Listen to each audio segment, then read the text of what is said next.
Kontrako botuak, abstentzioa.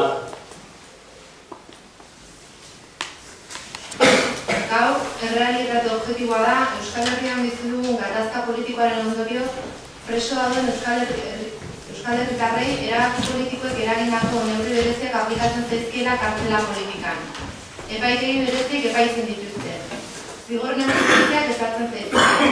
Kartzela zigorrak luzatzen zaizkie legeak berak esandakoagatik haratago. Euskal Herritik urrundu eta erregimen bereziak aplikatzen zaizkie. Gaur, errealitate objektiboa da eta erakunde armatuaren jarduera eten dela, baina oraindik ez dela lortu normalizazio politiko eta sozialik. Ez dira Euskal Herritar guztion eskubideak errespetatzen. Ez dira eskubide zibil eta politiko guztiak errespetatzen. Ez da behar bezalako saiakerarik egin gatazkak eragindako modu bateko zein besteko biktimen mina aitortu eta erreparazioan eragiteko. Ordiziak udalean ordezkaritza duten alderdiek azken aldian egindako adierazpen eta eskerek erakusten dute alderdi horiek bat egiten dutela espetxe politika aldatzeko eta euskal presoak Euskal Herrira ekartzeko eskubide eta eskaerarekin. Horregatik guztiagatik, gaur Ordiziako udalari eskaera xume eta sinplea egiten diogu. Bat egin dezala euskal presoak eta ieslariak Euskal Herrira ekartzeko eskaerarekin eta eskaera horren lekuko jar dezala udaletxeko balkoian eskaera hori egiten duen zati edo bandera. Gure botoaren zentzua abstentzioa izango da.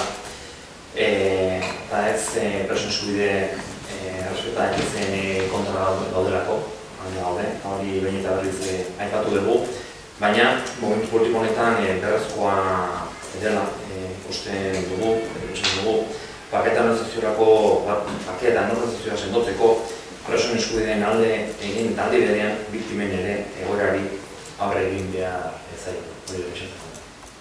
Hartzen dugu Josebik esandakoa eta esan gure botuaren zentzua ere zergatik izango den aldekoa. Batetik bat egiten dugulako noski adierazpen berarekin, egin zegoen bidea aurkeztu dugun adierazpenarekin eta bestetik arrazoi berdinagatik iruditzen zaigulako eta orain arte ez dugu egin, baina oraintxe dela momentua konpromiso finkoak hartzeko.